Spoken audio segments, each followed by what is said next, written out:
Let me start, dear colleagues, by expressing my heartfelt condolences to all the children, women and men who have lost their close ones in Turkish and Syrian cities early this morning. It is truly devastating and tragic. Our thoughts are with all those injured and still trapped. And let me also thank all the rescue workers and volunteers on the ground that are doing everything to save lives. The European Union has already started to provide help. We are mobilizing search and rescue teams from a number of member states, and emergency aid is already on its way. We stand ready to assist in all recovery efforts.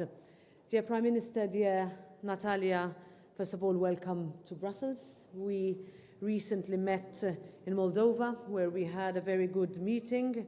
And I also met in that visit President Sandu, Speaker Groshu and young people. It was important for me and the European Parliament to see firsthand the challenges that Moldova is facing and the excellent leadership that it has. In our meeting today, it was also important for me to convey the strongest of support for Moldova on behalf of the European Parliament and in particular for its EU membership path. For us, the Republic of Moldova has a rightful place in the European family. In our meeting, we looked forward to the EU-Moldova Association Council taking place tomorrow. The full implementation of the current association and free trade agreement is the best and fastest way for Moldova to make progress on the membership bid. We need to accelerate the gradual integration of Moldova into the single market. And let me here also single out the abolition of roaming charges as a particularly important and symbolic step. The European Parliament will also do its part when it comes to the adoption of the announced additional €145 million macro-financial support package, which would bring the total support to Moldova to some €600 million. The first steps will already be taken in the plenary in Strasbourg next week, as we know how urgently these resources are needed.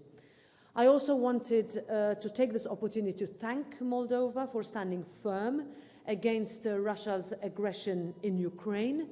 We know that this is not easy in the very difficult political and economic situation, especially when it comes to energy. Let me finally also praise Moldova for its immense efforts to provide shelter to more than 100,000 Ukrainian citizens and for its support to the 750,000 refugees who have transited through your country. So, Natalia, dear Prime Minister, on behalf of the European Parliament, let me reiterate that Europe is with you and we will remain with you. We need to be strong and united in our convictions. Madam President, dear Roberta, thank you so much to you personally and to the European Parliament for the unwavering and decisive support that Moldova has received on its path for European integration.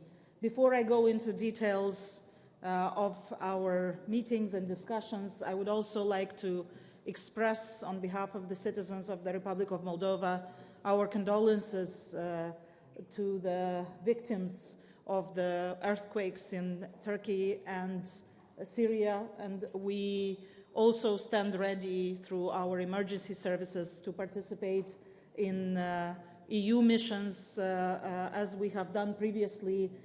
We find ways to not only be beneficiaries of the European institutions and mechanisms, but also contributors to humanitarian efforts, as in this case, but also to security, to ensuring the security of borders, and to contributing to efforts to ensure peace and stability on the European continent. I would like to thank the European Parliament for the resolutions that have been adopted, particularly last year in the run-up to the recognition of Moldova, or the granting to Moldova of the candidate status to the European Union. This is a very important signal for our people in these difficult times. We strongly condemn the Russian aggression to Ukraine and do our best to support the Ukrainian people. As you have mentioned, we host the refugees and are the only country outside of the European Union that has extended the temporary protection mechanism to Ukrainian refugees. We are also active participants in solidarity lanes. We also have created a security hub to ensure that all the security mechanisms are working properly, and we are contributors to greater security in the region and in Europe overall. We had a very good discussion about Moldova's efforts to implement the 9 conditions of the European Commission to open up negotiations. We have also taken note of the second report and have started efforts on prioritizing our efforts to approximate the legislation to EU legislation and acquis communautaire. Of course, we very much appreciate the different types of assistance, be it technical assistance, financial assistance, that we receive in order to move our country along the European integration path and make it irreversible. And here I would like to particularly thank you for the agreement to speed up the process of adopting the macro-financial assistance that was announced just a couple of weeks ago. And we stand ready to continue this path and to both deal with overlapping crises, but also to create the necessary reforms or implement the necessary reforms and create the necessary conditions for medium and long-term transformation of our country on the path to the European Union. We are certain that together, through unity and solidarity, we can overcome the situation and come out of this terrible war stronger, more united, and more resilient. Thank you. Moldova 1. In the time of recent summit, European Union-Ukraine, the President Zelensky declared about his hope to start the European integration negotiations until the end of this year. My question for Prime Minister Gavrilita is, are Moldova going to express the similar initiative? And my question for Roberta Metsola is why can be the answer of European Parliament to this ambitious? Thank you for the question. Of course, Moldova is reiterating in every meeting the progress that it is making along the implementation of the 9 conditions outlined by the European Commission.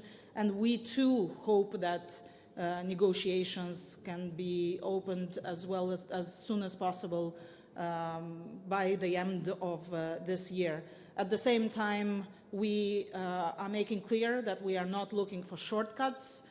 We understand that these conditions represent important reforms that have to bring benefit first and foremost to the Moldovan people and improve institutions for the benefit of the Moldovan people.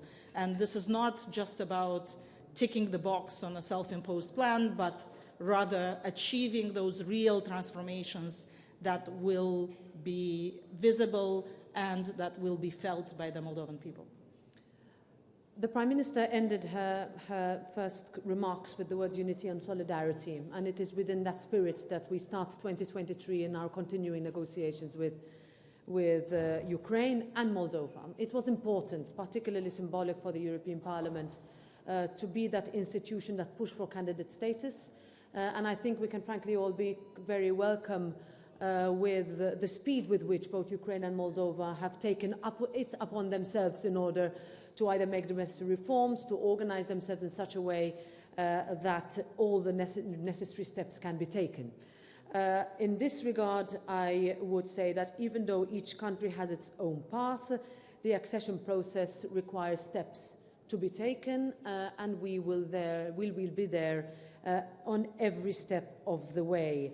I would like to refer specifically, for example, to the period of accession and how transformative even that period can be for a country, with extension of programs, extension of different funding facilities, extension of different access possibilities for young people of that country. This is something that I spoke specifically with the young people that I met in Chisinau, and I will say it again, but we can also go further. So when the decision was taken by the telecom operators to extend free roaming for another 6 months between Ukraine and the European Union, I strongly believe we need to work on for the same with regards to Moldova, and this is something that should be pushed from our European Union end. So in a nutshell, I would say yes to as fast as we can in order for the steps to be taken to match the ambition.